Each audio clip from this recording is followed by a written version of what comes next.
Hello guys, this is Modest Major here, bringing you some commentary over some Halo 2 Anniversary gameplay.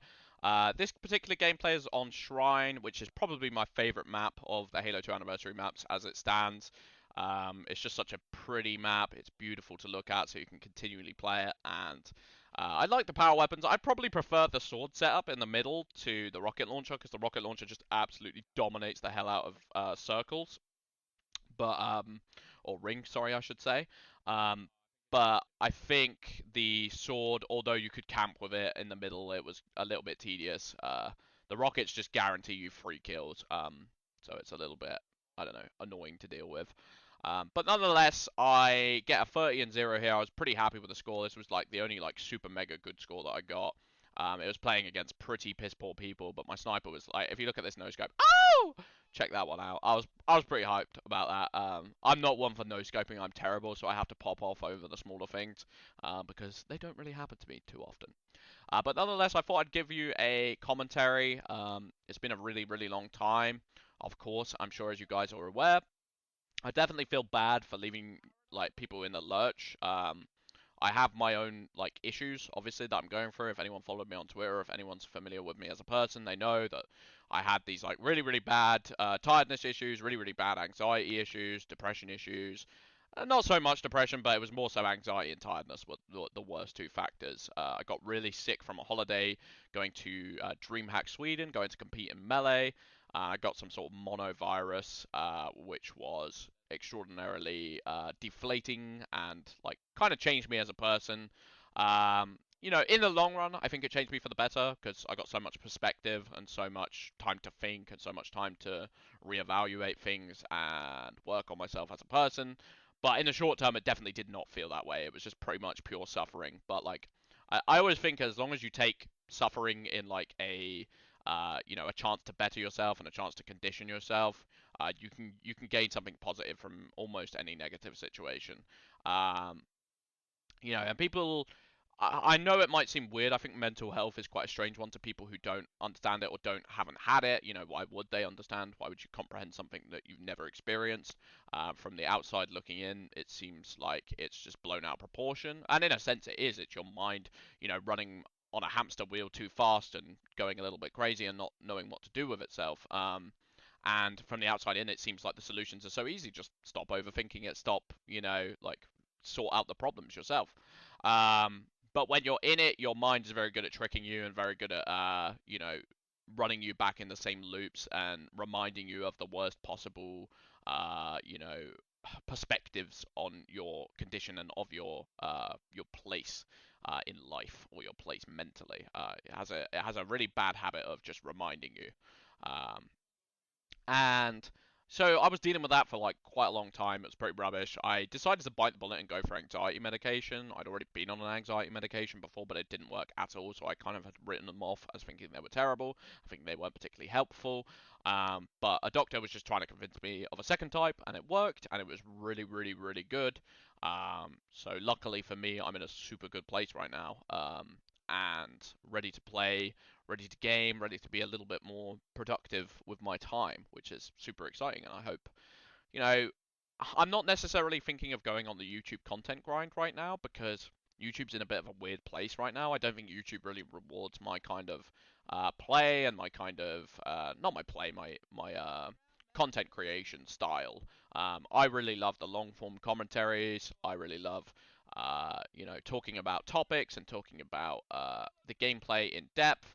And whilst I think you can do that, and maybe there's a niche for it, it's really hard because I think a lot of what I did was like bounce off of other creators' ideas, and I really liked being in the mix and seeing what people were talking about, and then offering in my perspective. And to not have that anymore, when I look at YouTube, a lot of it falls into either two categories, which is stream highlights or stream uploads completely. Which I could see myself doing stream highlights, but I definitely want them edited well, and I definitely want them to be entertaining. I don't think I'd feel comfortable with just uploading raw gameplay from a stream. I think that's like a little bit tedious to watch from my personal perspective because you get so much downtime. If it's not edited, there's so much like just raw, like, oh, they're just sitting in their chair and they're just like laughing about something, or they're just being like they're just being their regular selves. Whereas if it's stream highlights, at least you're going moment to moment and it's a bit more interesting. And then the other form of video would be like the hype, the building up hype for like Halo sort of videos where it's like, oh, what do I think's going to be in this, and what do I think's going to be on this, and it's like constantly just talking about Halo Infinite. And I think that form of video, especially when Infinite has felt so far off for so long. I mean, I know now that it's getting close to Infinite, it's a little bit more interesting, but I think like we have so little to go off and there's so few information. Like I can't count the amount of times I've looked at my sub box and thought, oh, maybe they actually have something new on it. Like loads of people are posting a video and then you look at them and it's just like going over the same things or like coming up with a new theory, but there's no actual new evidence or basis that they've taken that video of. It makes content a little bit dry, to my opinion.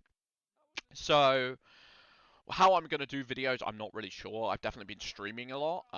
If anyone wants to keep up with me, like, there's zero pressure, of course. I have not been faithful to my stream, and there's no reason that you would necessarily believe that I'm going to be faithful. In my head, I know I'm in a mental place better, a much stronger mental place than I have been for like 3+ months, maybe 4 months, which is the longest it's been in 3 years. I've just been completely happy and good and energetic for that amount of time. So I know I'm in a good place right now, but that doesn't necessarily mean you as an audience needs to or should think that you're going to be getting content from me that is worthwhile to watch because, I haven't really been hard working at it.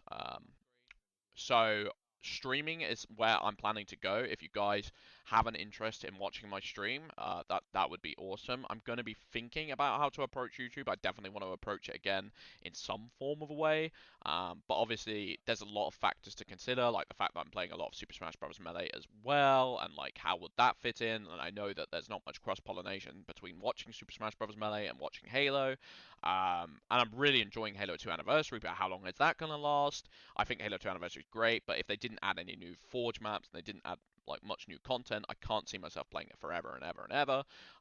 If they did, when Halo 3 comes out, I think that's got a chance of pulling me in longer, especially if that has Forge maps. I think Forge maps, just to me, are like going to be the biggest decider on like whether the quality of the Forge maps is good enough for me to keep wanting to come back, and whether the amount of Forge maps is good enough for me to want to come back. Because if it doesn't have those two things, then I can't see myself just playing. Like why I got bored of Halo 2 Anniversary on console in the first place wasn't just because of the server issues and stuff like that, although that definitely didn't help. A large proportion of the problem was down to, I keep feeling like I'm playing Lockout forever or I'm playing Shrine forever, and it feels like you're just like on loop. And some of these Forge maps, like the one that I'm showing here in the gameplay right now, is a little bit like iffy. Like I kind of wish they just did all remakes of either DLC Halo 2 Classic maps or like you could do stuff like Gemini, you could do stuff like Turf. There's so many remakes they could have put in it. And then not to mention, if I want to play more maps, I could go and play Halo 2 Classic, but Halo 2 Classic looks like it's completely broken right now on PC. Like I've seen these videos where people are shooting shotguns into the floor and it just kills someone at random on the map. It's like playing Russian roulette. And I think I actually got one of those scenarios in my own gameplay because I'm pretty sure I was sniping and I was like, oh, I just got a kill and I have no idea why. And after watching those videos, it makes me confirm in my head, oh yeah, that was probably it.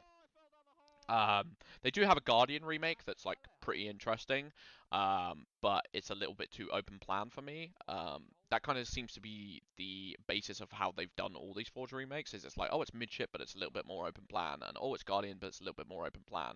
Not really sure why they did that because there's no sprint and there's no like other mechanics. It's still like effectively Halo 2 Classic mechanics on Halo 2 Anniversary, so it seems a little bit dubious to me, but I'll keep playing it and I'll see if it's worth playing. And I think it's going to keep me streaming it at least for a while because it seems like really, really, really fun. And I can't be bothered with Xbox right now because Xbox One is just too much of a disappointment and makes me feel old and sad.